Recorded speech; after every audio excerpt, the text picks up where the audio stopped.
এবার আসেন আল্লাহ রাব্বুল আলামিন যে কথা আমাদেরকে বলতেছিলেন, এ মহিলারা তোমরা কথা বলবে এবং তোমরা যখন বের হবে তখন তোমরা বের হওয়ার সময় পর্দা করবে। এবার আল্লাহ রাব্বুল আলামিন আমাদেরকে বুঝালেন, শোনো পর্দা করলে দুইটা লাভ আছে। আল্লাহ রাব্বুল আলামিন যেই লাভের কথা বললেন, শোনো শেষ কথার আগে আমরা একটু শুনে যাই কথাগুলো। আল্লাহ সুবহানাহু ওয়া তাআলা বললেন, যালিকা আদনা আয়রাতনা ফালা ইউযাইন, আমি যাদেরকে নিরাপত্তা দেব, হে নিরাপত্তা দানকারী ওয়ালা আল্লাহ, আপনি আমাদেরকে কিছু নিয়ামতের কথা শোনান। কারণ এখানে যারা আমরা আছি সবাই বেপর্দার গুনাহ আমাদের হয়ে গেছে, জিনার গুনাহ আমাদের হয়ে গেছে, চোখের দেখা হয়তো বা জীবনে হয়ে গেছে, গুনাহ আমরা করে ফেলেছি।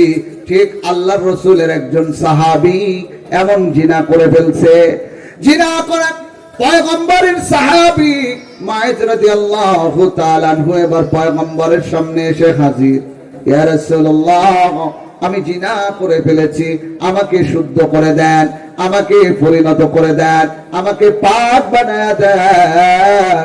প্রিয় ভাইরা, আমরা যারা এখানে এই গুনাহ করেছি, জীবনে আমাদের গুনাহ হয়ে গেছে, বেপর্দার কথা পর্দার কথা বলতেছিলাম, এই পর্দার বেপর্দার গুনাহ যেগুলি হয়ে গেছে সবাই আমরা মাপ চাইব কার কাছে?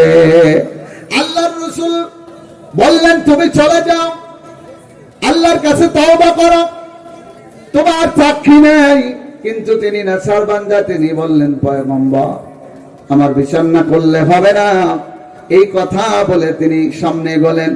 এক পর্যায়ে প্রিয় ভাইরা পয়গম্বর তার উপরে কিসাস চালু করে দিলেন, অর্থাৎ বিচার চালু করে দিলেন। বিচারের এক পর্যায়ে ওই সাহাবীর বিচার হচ্ছে, বিচার হওয়ার সময় তাকে পাথর মেরে যখন মেরে ফেলা হলো, কিছু সাহাবীরা বলল এই লোকটা খুব অপদত্ত অবস্থায় মারা গেছে, এই লোকটা পাপী অবস্থায় মারা গেছে।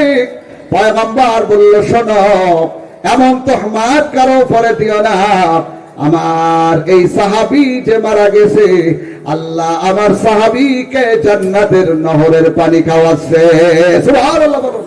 এখানে আমরা যারা আছি আমাদের